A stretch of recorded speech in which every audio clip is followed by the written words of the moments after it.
Because a lot of young people come to see me anyway. You know, like young people here on the earth, like young people that's, you know, wanting to be musicians, and even young men, you know, of 19, 20 who's lost their mom, they come and see me. You know, so I have like an affinity with young people. I've seen miracles happen in their lives. I've seen people who weren't able to move forward in their life at all, who were frozen, not able to work, not even wanting to bathe, not even wanting to live, go to see Elizabeth and be transformed and get on with their lives. So I think she's such a gift, and she has such a God-given talent that only a few people have, and she's a great team member for me, because where I can't help people, she can. It is a gift from God. It really is. We were heading back home, and I was speeding, lost control. We hit a telephone pole, the car rolled 3 times. Jason and the girl flew out the back seat. When the car came to a stop, I had to get out and go find them. They were laying across the street, and Jason died on impact. Right after that, I didn't really care about living. I was pretty suicidal actually for a while, and Elizabeth gave me comfort. She told me Jason knew it wasn't my fault and it was his time to go, and she really just helped me, you know, deal with a lot of stress. It's kind of like when you go see Elizabeth, it takes a lot of weight off your shoulders, because she can really tell you a lot of things that, you know, you can't explain to yourself. You know, you can't be. It taught me not to be scared of death. I know, I was talking to this nurse. She came to me for a reading yesterday, and she said, you know, she said she can see the fear on some people's faces before they pass, you know, before they make that passing. She said, and she can see them struggling, and she said, and then she sees them giving in, and she sees the calm. And she said, it's absolutely amazing to see that. Well, that's how they tell me they pass over. In April, I lost my father from a very rare brain disease. It's a human form of mad cow.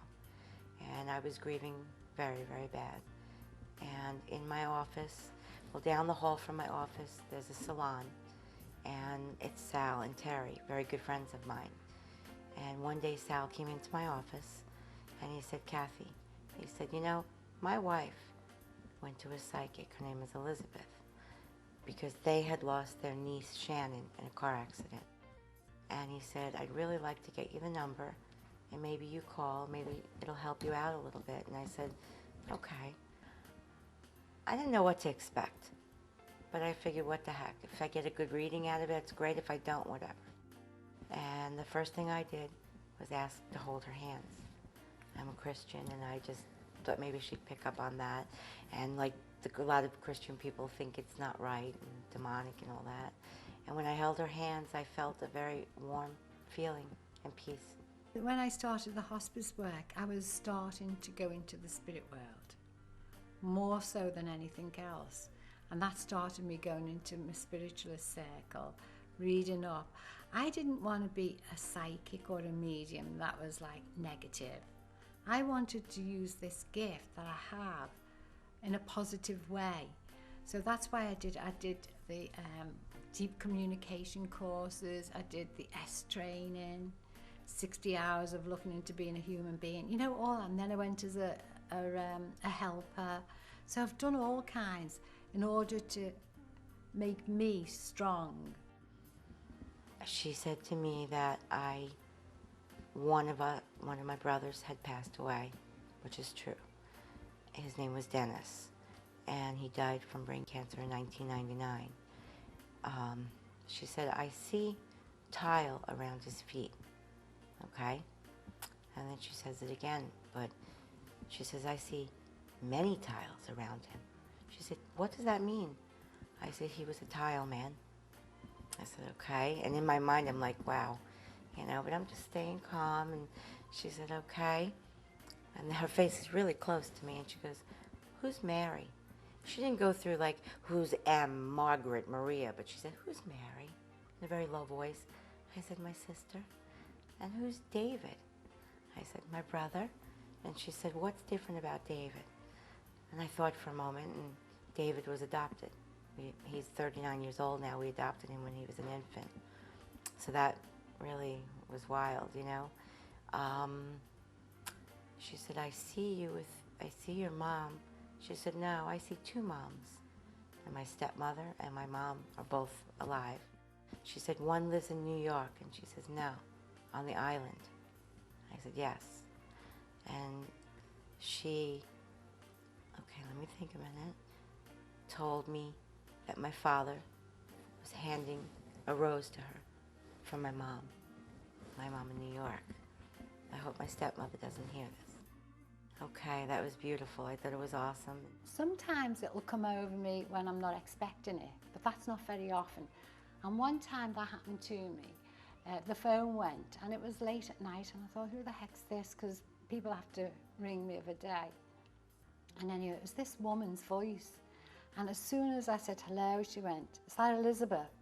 And as soon as she said that, I could feel a young spirit behind me and I felt my hair like standing up. I could feel his energy and I knew it was a boy. And I said, yes, it is. I said, I don't want you to talk to me. I said, I just want to tell you something. I said, I feel a young spirit around me. I said, I never do this. I hope you don't mind me saying it. I said, but have you lost your son? She went all quiet. She went, oh my God. I said, because he's here with me. I said, he's awfully concerned about you. I said, you've got to stop doing what you're thinking that you're going to do. I said, I can see the tablets and the whiskey. I said, and you're ready to kill yourself. I said, and he doesn't want you. It's not your time. I said, please don't do it. I said, because I said, you're really upsetting this young man. She went, oh, she said, well, I'll tell you what, she said, I've got that there now, she said, and someone gave me your card a few weeks ago. And I thought, I threw it in the fruit bowl, she said, and as I was going to drink the whiskey, she said, I saw that yellow card. She said, and I thought, I'll ring this stupid fool up anyway. She said, what does she know? And she said, go on. I said, well, you've just been to a wedding. I said, you were dancing with your other son. I said, you're trying to keep the spirits up. I said, but you're breaking up inside. I said, you were dancing, you were appearing to be happy, but you're not. I said, you know what, he's okay. And I explained some of the, there was a young girl driving the car and she was really badly hurt as well, you know, but he was the only one that passed over. He was in the back seat. So I told her all this stuff. And she said, you know what, love, she said, you've saved my life. I said, you've got to live for the rest of your kids. I said, they need you. He doesn't need you over in heaven. And so after meeting Elizabeth, I didn't know that we'd eventually, you know, start working together, and she's sharing, you know, her gifts with me and giving me ideas and pointers on how I can, you know, tune into my own gifts. I think that we are given gifts to share, and I believe that our purpose on the planet is to help heal one another, and that's what we're here to do. So definitely seeing her technique and her approach, and I remember her telling me, when you're doing a reading with someone, you want to have them close to you, and you want to be able to touch them. Because before, I always set it up where the person was across the table from me. And then after talking to her, she said, no, put them next to you, because you want to be able to touch them. And you know, it's an exchange of energy. And now I do that. I never thought about that before. I couldn't even imagine that this woman with this gift that wants to share it. And so it was a wonderful experience. It was a blessing.